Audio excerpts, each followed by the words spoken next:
لبیک اللہم لبیک لبیک لا شریک لک لبیک لبیک اللہم لبیک لبیک لا شریک لک لبیک ان الحمد والنعمت لك والملك لا شريك لك. الحمد لله رب العالمين والصلاة والسلام على سيد المرسلين اما بعد فاعوذ بالله من الشيطان الرجيم بسم الله الرحمن الرحيم الصلاة والسلام عليك يا رسول الله وعلى آلك واصحابك يا حبيب الله الصلاة والسلام عليك يا نبی اللہ وعلى آلك واصحابك یا نور اللہ. میٹھے میٹھے اسلامی بھائیوں اور مدنی چینل کے ناظرین، الحمدللہ عز وجل سلسلہ احکام حج لیے ایک بار پھر حاضر ہیں. انشاءاللہ عز وجل سلسلے میں ہمارے ساتھ مفتی علی اصغر عطاری المدنی انشاءاللہ عز وجل ہوں گے. اس سلسلے میں ہم حج کی تربیت حاصل کریں گے اور انشاءاللہ عز وجل سلسلے میں مختلف سیگمنٹس ہوں گے. انشاءاللہ عز وجل ایک سیگمنٹ ہوگا حج قدم با قدم، مزید آگے دوسرا سیگمنٹ ہوگا انشاءاللہ، پھر تیسرا، اور پھر انشاءاللہ عز وجل آپ کی کالز بھی ہم سلسلے میں شامل کریں گے.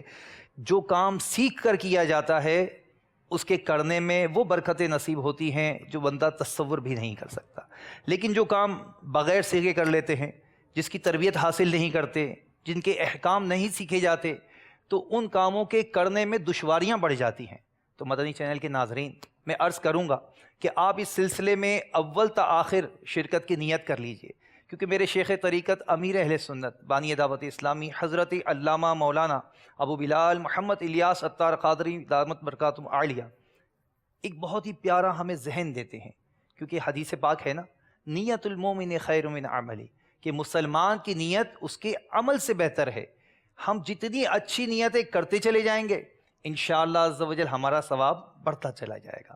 تو میرے مدنی چینل کے وہ ناظرین جو حج پر جا رہے ہیں یا وہ ناظرین جو حج پر نہیں جا رہے، ان سے میری التجا ہے کہ آپ اس ایک اہم ترین اسلام کے رکن کی معلومات حاصل کرنے کی نیت سے ڈائری اور قلم اپنے پاس رکھ لیجیے، اور جو یہاں سے ہماری تربیت ہوتی رہے، جو احکام حج ہمیں بتائے جائیں، سکھائے جائیں، ان کو ہم سیکھنے کی کوشش کریں. آئیے دیکھتے ہیں پہلا سیگمنٹ کیا ہوگا ہمارے سلسلے میں. لبیک اللہم لبیک. ماشاءاللہ عز و جل یہ وہ سیگمنٹ ہے کہ حج قدم با قدم. اب دوسرا سیگمنٹ بھی انشاءاللہ عز و جل سلسلے میں آپ کو دکھایا جائے گا، اور وہ کیا ہوگا جی؟ دکھائیے. لبیک اللہم لبیک. یقیناً ایسا ہوتا ہے کہ جب تربیت ہو رہی ہوتی ہے تو ذہن میں مختلف سوالات ابھرتے ہیں، اسے لکھ لیجئے. اس سلسلے میں اگرچہ سارے سوالات ہم آن ایئر نہیں کر پاتے، لیکن یہ نیت ہے کہ انشاءاللہ آپ کے سوالات کو حتی الامکان سلسلے میں آن ایئر کرنے کی کوشش کی جائے گی. اس سلسلے میں نہیں تو اگلے سلسلے میں انشاءاللہ. کچھ سلسلے ہوں گے حج تک، یہ سلسلے جاری رہیں گے. جی اور کون سا سیگمنٹ ہوگا؟ دکھائیے ہمارے ناظرین کو. لبیک اللہم لبیک. ماشاءاللہ عز و جل آپ کو کن باتوں کی احتیاط کی ضرورت ہے؟ وہ کون سی باتیں ہیں جن میں ہمیں احتیاط کرنی چاہیے؟ انشاءاللہ عز و جل وہ باتیں بھی ہم سیکھیں گے انشاءاللہ عز و جل. اور ایک چوتھا سیگمنٹ ہوگا، وہ کیا ہے وہ بھی بتائیے. لبیک اللہم لبیک. جو چیز کسی نقشے سے سمجھائی جاتی ہے وہ جلد سمجھ میں آ جاتی ہے، تو اسی لیے ایک سیگمنٹ رکھا ہے کہ آپ نقشے سے سمجھیے. انشاءاللہ عز و جل آپ کو ایک پراپر نقشہ دکھایا جائے گا، اس سے اس پورے حج کے احکام کے مختلف جو پہلو ہیں اس کو سمجھانے کی کوشش کی جائے گی. آئیے پہلے سیگمنٹ میں کیا کیا آپ کو قدم با قدم حج کی تیاری کیسے کرنی ہے وہ بھی سنیں گے انشاءاللہ عز و جل. آپ کو ایک درود پاک کی بڑی ہی پیاری فضیلت انشاءاللہ عز و جل امیر اہل سنت کی الحمدللہ نگاہ کرم سے المدینۃ العلمیہ نے الحمدللہ عز و جل ایک کتاب تحریر فرمائی ہے، اور یہ پیشکش جو ہے یہ مرکزی مجلس شورا کی ہے، چونکہ یہ عشق بھرا سفر ہے تو اسی کی مناسبت سے عشق رسول ایک بڑی پیاری کتاب ہے۔ ماشاءاللہ دکھائیے ہمارے ناظرین کو۔ انشاءاللہ اس کتاب کو پڑھیں گے تو مزید عشق رسول بڑھتا چلا جائے گا صلی اللہ علیہ وسلم۔ اسی میں درود پاک کی جو فضیلت لکھی ہے، نبی رحمت شفیع امت صلی اللہ علیہ وآلہ وسلم کا فرمان رحمت ہے، جو کوئی مجھ پر ایک مرتبہ درود پاک پڑھتا ہے اللہ عز و جل اس پر 10 رحمتیں نازل فرماتا ہے، اس کے 10 گناہ مٹا دیتا ہے اور 10 درجات بلند کر دیتا ہے۔ صلو علی الحبیب صلی اللہ تعالی علی محمد صلی اللہ علیہ وآلہ وسلم۔ مدنی چینل کے ناظرین، ماشاءاللہ آپ دیکھ رہے ہیں ہمارے یہاں وہ عازمین حج بھی موجود ہیں جنہوں نے اس سال حج کا قصد کیا ہوا ہے۔ کوشش کر رہے ہیں کہ آپ سب کو بھی یہاں جمع کیا جائے، تو آپ بھی کوشش کریں آئندہ سلسلوں میں ابھی بھی آنا چاہیں تو یہاں الحمدللہ عز و جل آپ کی سیٹنگ کے لیے انتظام کیا گیا ہے، اور یہاں پر الحمدللہ عازمین حج کو جمع کیا جا رہا ہے، اور ان کے سوالات کا سلسلہ بھی انشاءاللہ سلسلے میں ہوگا۔ بڑا ہی پیارا امیر اہل سنت کا کلام ہے، اس کے چند اشعار انشاءاللہ عز و جل بہت ہی پیارا کلام ہے، اور انشاءاللہ عز و جل جب یہ اشعار سنیں گے تو دل میں مزید جو ہے ایک تڑپ بڑھے گی، اور وہ امیر اہل سنت لکھتے ہیں نا، یا رب پھر اوج پر یہ ہمارا نصیب ہو، یا رب پھر اوج پر یہ ہمارا نصیب ہو، سوئے مدینہ پھر ہمیں جانا نصیب ہو۔ سبحان اللہ۔ مکہ بھی ہو نصیب، مدینہ نصیب ہو، دشت عرب نصیب ہو، صحرا نصیب ہو، حج کا سفر پھر اے میرے مولا نصیب ہو، عرفات کا مینا کا نظارہ نصیب ہو، اللہ دید گنبد خضرا نصیب ہو، یا رب رسول پاک کا جلوہ نصیب ہو۔ صلو علی الحبیب صلی اللہ تعالی علی محمد صلی اللہ علیہ وآلہ وسلم۔ حج قدم بقدم، تو انشاءاللہ اس کا جو پہلا سیگمنٹ ہے آئیے وہ آپ کو دکھاتے ہیں کہ اس میں کیا ہے۔ لبیک اللہم لبیک۔ ماشاءاللہ عز و جل، حج قدم بقدم میں الحمدللہ عز و جل ہمیں تیاری بھی کرنی ہے، ہمیں لباس کیا تیار کرنا ہے، سامان سفر کیا لینا ہے، ہماری کون کون سی ضروری باتیں ہیں جن کی ہمیں احتیاطیں کرنی ہیں، یعنی یہ قدم بقدم انشاءاللہ عز و جل ہم سیکھیں گے، اور اس میں کیا چیز ہمارے لیے مفید ہے اور کیا چیز ہمارے لیے نقصان دہ ہے انشاءاللہ۔ ماشاءاللہ عز و جل ہمارے سلسلے کے الحمدللہ مفتی صاحب مفتی علی اصغر العطاری المدنی الحمدللہ عز و جل تشریف لا چکے ہیں، اور انشاءاللہ ان سے ہم سلسلے میں احکام حج سیکھیں گے۔ تو لباس الحمدللہ عز و جل، اس میں کیا کیا چیزیں ہونی چاہیے جو حج قدم بقدم میں پہلا ہمارا سیگمنٹ ہے، تو بتائیے ہمارے ناظرین کو کیا کیا چیزیں اس میں ہونی چاہیے ماشاءاللہ۔